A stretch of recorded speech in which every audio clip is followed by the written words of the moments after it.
Le 26 octobre 1934 paraissait dans l'Action française la critique de François Vineuil du film Le Dernier Milliardaire. Une petite note au préalable, François Vineuil fait référence dans sa critique à un drame qui se serait déroulé à Marseille. Il fait allusion à la mort du roi Alexandre Ier de Yougoslavie et du ministre des Affaires étrangères française Louis Barthou à la suite d'un attentat terroriste commis par un Croate. 3 jours après la tragédie de Marseille, l'ironie diffuse du nouveau film de M. René Clair a été accueillie fort sévèrement par le public de la Générale au cinéma Marignan. Il est des circonstances où les blagues qui auraient paru en d'autres temps les plus gratuites semblent chargées de fiel, où la fantaisie se hérisse d'allusions. C'est une loi du cinéma comme du théâtre. Les premiers spectateurs du Dernier Milliardaire n'ont pas admis qu'on leur montrât des pitres déguisés en rois et s'amusant à l'attentat politique, des ministres à 4 pattes, aboyant comme des chiens. L'auteur lui-même ne saurait leur en faire grief. Les passages les plus nettement incriminés ayant été supprimés, le bilan du nouveau René Clair, l'événement français de la saison cinématographique, paraît bien s'établir ainsi. Un accueil populaire plus favorable, dirait-on, que pour « À nous la liberté » et 14 juillet, une attitude assez décontenancée chez les admirateurs habituels de l'artiste, un échec de presse catégorique. Nous avons reçu cette semaine plusieurs lettres de lecteurs qui se souviennent sans doute de notre sympathie souvent exprimée ici pour l'art et l'esprit de René Clair. Ils veulent bien nous dire leur hâte de connaître notre sentiment. Nous pouvons leur répondre d'un mot: le Dernier Milliardaire nous a déçus. Nous venons de lire chez nos confrères que M. René Clair a fait mauvaise route. Qu'en dissimulant, par crainte de la plus fâcheuse censure, la satire sous l'opérette, il a manqué l'une et l'autre. Qu'il se moque de tout et rien, ce qui est une excellente méthode pour offenser chaque spectateur. Qu'il a trop compté sur l'efficacité de gags médiocres, et que l'on pouvait attendre de lui un peu plus d'invention dans un domaine fantasmagorique où tout était permis. Qu'il a eu le tort, enfin, de se lancer dans une farce à l'américaine avec des acteurs français qui n'y sont pas le moins du monde préparés. Nous faisons sans doute, dans ces critiques, la part des menues perfidies de clans, des jalousies qu'une situation hors de pair ne manque jamais d'entraîner. Nous souhaiterions découvrir le biais qui permit de les retourner contre leurs auteurs et de démontrer qu'une fois de plus, René Clair est victime de ceux qui devraient le soutenir assidûment. Mais nous devons avouer, sans nul plaisir, que tout cela nous paraît exact et bien fondé. Le scénario du Dernier Milliardaire a déjà été divulgué un peu partout. Une sorte de Monaco sud-américain, Casinario, coulait des jours dorés grâce aux bénéfices de la roulette. La crise survient. Le numéraire fait défaut. Dans une trouvaille très amusante, à la portée d'un bon vaudevilliste, sans doute, mais rendue avec infiniment d'humour, nous voyons le système du troc s'instaurer à Casinario. « Garçon, un mandarin citron, faites-moi la monnaie !» et de lui tendre une volaille. L'autre revient avec 2 poussins et un œuf. Il reçoit l'œuf comme pour boire. Au casino, les candidats au suicide jouent leur revolver. Le gagnant reçoit un arsenal. C'est du meilleur René Clair. On applaudit aussi, cela va de soi, le président du conseil, pérorant dans un hémicycle devant des gamins qui jouent à la cocotte et au cerceau. Mais voilà que l'on découvre un enfant de Casinario, Monsieur Banco, le dernier milliardaire du monde, qui accepte de quitter Paris, d'épouser la princesse héritière, de renflouer sa patrie, car il aime les affaires difficiles et demande en échange des pouvoirs dictatoriaux qu'il obtient non sans difficulté. Tout cela, sur le papier, semble dense, paraît offrir d'inépuisables développements. Mais la réalisation commence à être courte de souffle, étriquée. On expose, on raconte, on déblaye le terrain. C'est un chapitre d'utilité, non d'invention. Le dictateur remet de l'ordre. Quel exemple avons-nous de sa poigne ? Un huissier, le brave Héron Cordy, se refusait à porter une cravate aussi longtemps qu'il n'aura pas touché ses gages. On lui enjoint sévèrement de remédier sur l'heure à un tel débraillé. C'est à peu près tout ce que l'on nous dit. C'est assez maigre. D'autre part, M. Banco a déjà trouvé un partisan résolu, le ministre opportuniste qui répondra très bien d'un ton fort parlementaire à n'importe quelle incongruité et ne dira que cela jusqu'au bout du film. Cependant, les autres ministres conspirent. L'orchestre royal conspire de son côté, à l'instigation de son chef, le remuant Noguero, qui aime la princesse en secret et ne veut pas la voir livrée à Banco. Tout cela devient bien long. Les deux bandes de conspirateurs, camouflés en fantômes, cela, c'est l'influence directe des Marx Brothers. Se retrouvent dans la chambre du dictateur, se rossent entre elles sans toucher leur ennemi. Ils ne succombent qu'à la maladresse du policier chargé de le défendre. Le gag est excellent. C'est un coup droit, un des rares de ce film, très oblique. Mais M. Banco n'est pas tué. Il se réveille. Il est simplement fou. Nous aimons fort peu ce truchement. Il faudrait le génie de Charlot pour s'en tirer. À l'instant décisif de son film, René Clair fait un faux pas. Pourquoi cette folie ? Que signifie-t-elle sinon une dérobade de l'auteur, s'arrêtant pile au vif de son sujet, qui pouvait prendre une réelle acuité ? Les fous sont rarement de bons personnages dramatiques, surtout quand leur démence nous est signalée de loin. Ils sont vraiment trop commodes.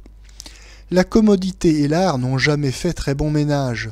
La folie implicite de certains clowns peut être une admirable source de burlesque, assez étrange d'ailleurs à notre génie, en particulier à celui de cet authentique français qu'est René Clair. Mais nous n'attendons pas grand-chose sur l'écran d'un fou par accident. Monsieur Banco, devenu Maboule, va-t-il faire entendre quelques sonores vérités, ou nous démontrer par l'absurde quelques sottises de l'espèce humaine ? Non. Décidément, René Clair trouve cela dangereux. Monsieur Banco, du moins, commettra-t-il quelques excentricités notoires, dont le souvenir nous égayera comme une bévue de Laurel, un nonsense de Harpo Marx ? Même pas. Il décrète la suppression des cravates, il fait marcher et japper ses ministres comme des chiens, il instaure autour de sa statue une ronde de ses sujets, ce que les consignés à la caserne doivent encore aujourd'hui appeler le bal. Nous ne cherchons pas à René Clair des querelles d'esthétisme, le temps en est bien révolu. Nous trouvons, tout banalement, que ces gags sont loin d'être irrésistibles. De tout autre que lui, nous écririons sans doute qu'ils sont éventés. Et pourtant, si René Clair se refusait à la charge trop nette, il lui restait encore une belle part avec la franche loufoquerie. Passons sur l'enlèvement de la princesse par le chef d'orchestre, sur les chassés-croisés dans un fastidieux corridor de la reine-mère, du prince héritier, jeune crétin qui ne lit que des magazines grivois. Nous ne parvenons pas à y prendre le moindre intérêt, à y découvrir un seul trait qui nous accroche.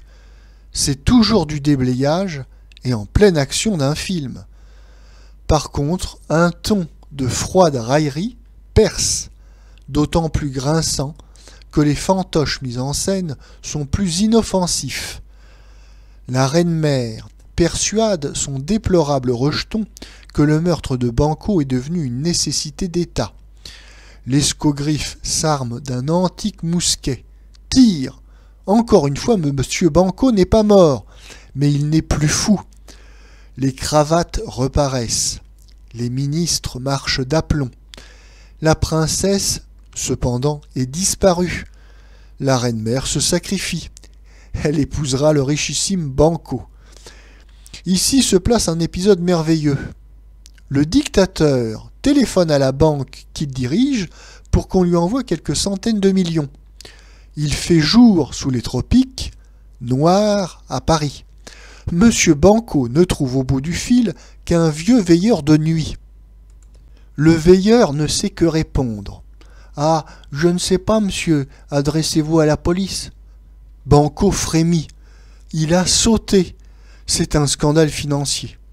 Mais il faut sauver la face. « Allô ? C'est vous, cher ami ? Dites-moi, j'aurais besoin de quelques fonds. Oui, entendu, 600 millions. » Tandis que le vieux Parisien hébété rabâche « Adressez-vous donc à la police. » Cela encore, c'est du succulent, du meilleur René Clair, mais qui vient trop tard. Le film est terminé. La reine-mère épousera Banquo, même décavé. Quelques-uns ont vu dans Le Dernier Milliardaire une mansuétude exceptionnelle chez l'auteur. D'autres lui reprochent une amertume foncière, décourageante. Nous croyons, pour notre part, que cette amertume est réelle. Certes, on ne fera pas un tort à René Clair de son pessimisme en l'an de 1934. Mais ce n'est peut-être pas un bon sujet de film, sous l'angle du moins qu'il a choisi, sans doute contre son gré. Il n'aurait pas l'intelligence que nous lui connaissons si l'état du monde ne le tourmentait point. Nous ne lui demandons pas de prendre parti pour tel système, contre tel homme. Nous ne lui réclamons pas une profession de foi. Mais nous aurions aimé que, dans la satire comme dans la pure farce, il eût quelques objectifs mieux délimités. Ne sent-on pas, dans son Dernier Milliardaire, le travail d'un esprit très aigu, soupesant la portée du mot, du geste qu'il va décocher, s'inquiétant, cherchant un équilibre, des alibis. Il y a la censure, les multiples faces du public européen, annihilant en fin de compte beaucoup de ses effets.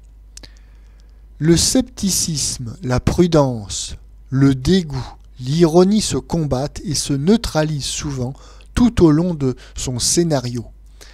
Et en dépit de ses précautions, il manie une arme à double tranchant dont les piqûres sont agaçantes tantôt pour une moitié, tantôt pour l'autre des spectateurs.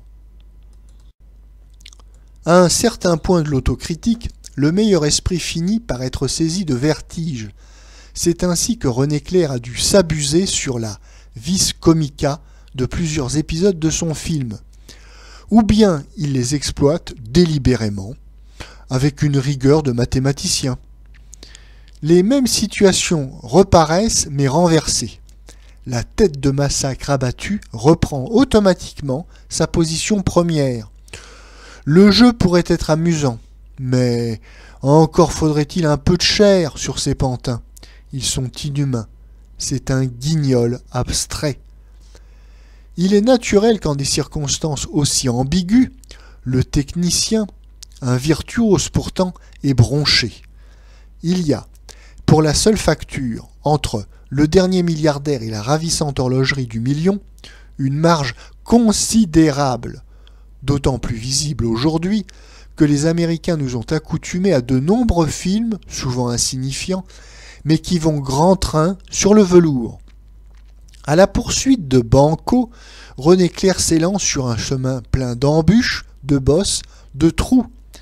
Il y a des heurts, des arrêts brusques, voire des dérapages, des départs pénibles ou précipités. Le rythme ne peut qu'en pâtir. Il se casse souvent. Il n'est pas douteux enfin que Clair ait été desservi à chaque instant par des interprètes pleins de bon vouloir, mais incapables de le suivre dans une farce échevelée. Les uns sont d'un sérieux qui répugne à toute fantaisie. Les autres mettent lourdement les pieds dans le plat. Par un curieux paradoxe, M. Max Derly, seul véritable excentrique de la troupe, est aussi le seul à remplir son rôle qui est pour une bonne moitié de flegme et de sobriété. C'est un exemple de souplesse et de compréhension très rare chez un acteur aussi chevronné. Nous avions longtemps redouté, pour René Clair, un séjour en Amérique. Peut-être est-ce là maintenant, et nulle part ailleurs, qu'il trouverait réunies des conditions favorables à ses prochains travaux.